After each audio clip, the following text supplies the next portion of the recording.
Thank you very much, Dr. Pedro Urriola, for your presentation, introducing this panel, how to really obtain more value of DDGs. To continue with our second speaker, Dr. JJ Link, he was born in Southern Korea. He was studying animal science in the University of Korea and has a master's degree in nutrition for ruminants on the same university. He obtained his PhD in Chungnam University, specialized in in dairy nutrition, and the past 18 years he is the president of CTC BioAmerica and is president of TJI Global. In 2023, he started to work as a consultant for different companies in health sector and animal nutrition. You're welcome, Dr. Lee.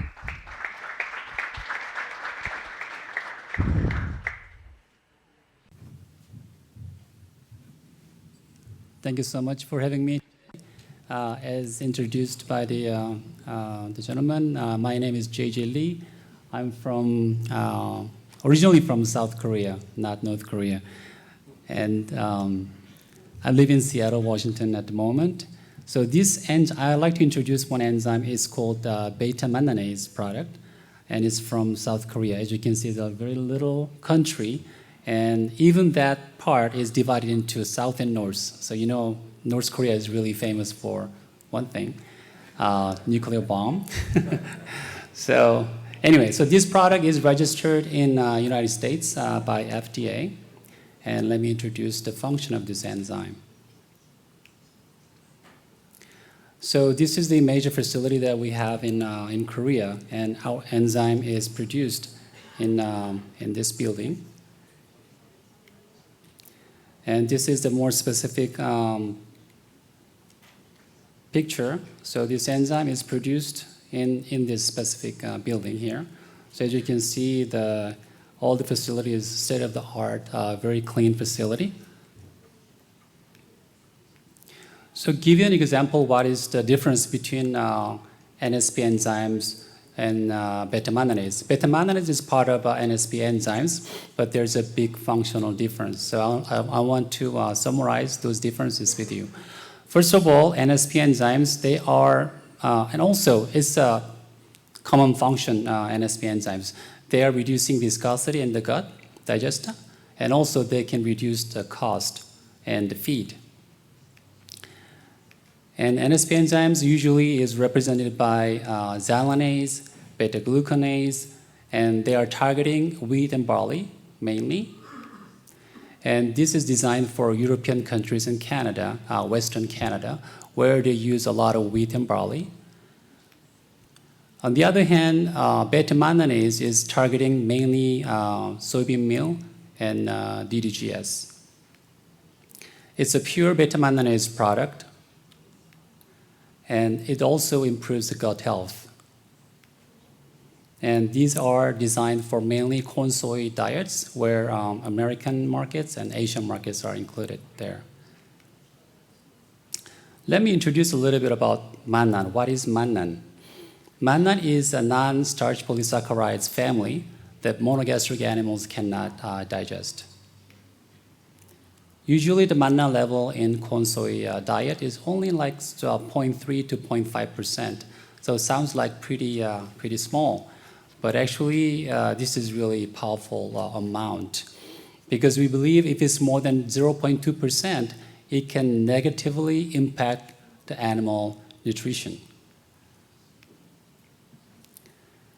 So there are many different kinds of mannans, depending on the ingredients. But the worst mannan is from soybean meal, because soybean meal, the soy hull, is the one that has the mannan, and that mannan particularly has very high water holding capacity. So that means that makes more viscosity in the digester in the animal's gut. So these are the few examples of mannan content based on palm kernel meal is palmiste, harina de palmiste, and copra meal is from cocoa, and guar meal they are from Asian, Southeast Asian countries. Soy hull is very, very high, 8 to 13%. So soybean meal, depending on the protein level, they have different levels of mannan as well. So when you go down, deep down, there's a corn, 0.1 and 0.5% from corn mannan content. But DDG, theoretically speaking, it should be 3 times more concentration compared to corn, because I'm going to show you why later. But it actually is at least 5 times to even higher than 5 times. So depending on the source of the DDG, it can vary greatly.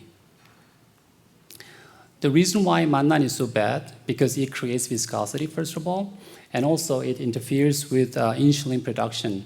So it reduces insulin production, and then that means there's a less energy uptake by the animals. Also, it could stimulate the immune system, so they could be leading to waste of energy and nitrogen for the animals. So just to show us example of a visual example, the mannan in the feed, it's a pure mannan, it's like this, especially from soybean meal. And just put water, nothing else, and it becomes like this. Just shaking a little bit, a couple of seconds, it turns into this viscosity. It's a really, really fast, turnover. But in this viscosity, when you put beta-manganase enzyme, and it becomes like this. So water here is not available for the animals, but here, yes, after the enzymic action, those waters are becoming available for the animals, so they can utilize, absorb, and use water of consumption for the animals. So to get rid of this bad mannan, there's a solution. Yeah, of course, it's beta-manganase. So they're chopping down, cut down all those long chain mannan into small pieces, which is either energy source, sugars, or mannan oligosaccharides. So mannan oligosaccharides, as you understand, is a good gut health promoter because they capture harmful bacteria.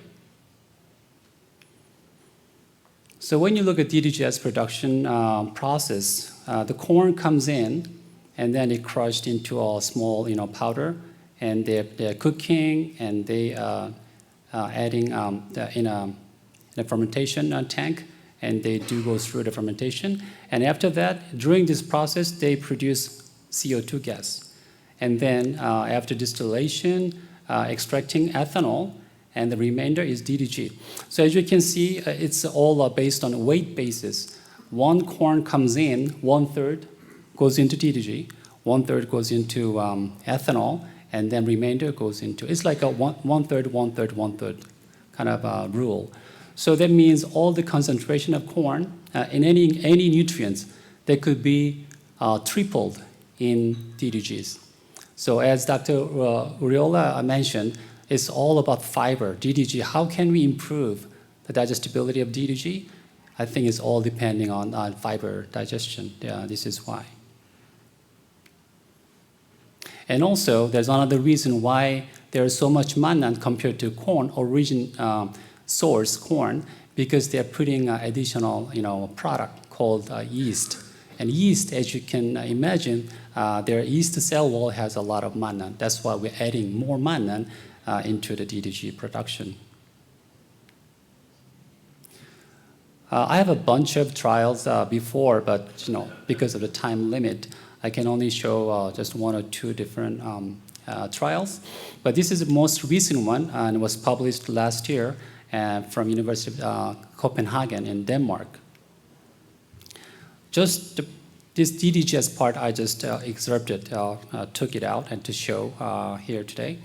CT design, the beta-manganase action, this is control. That means there's no enzyme treatment.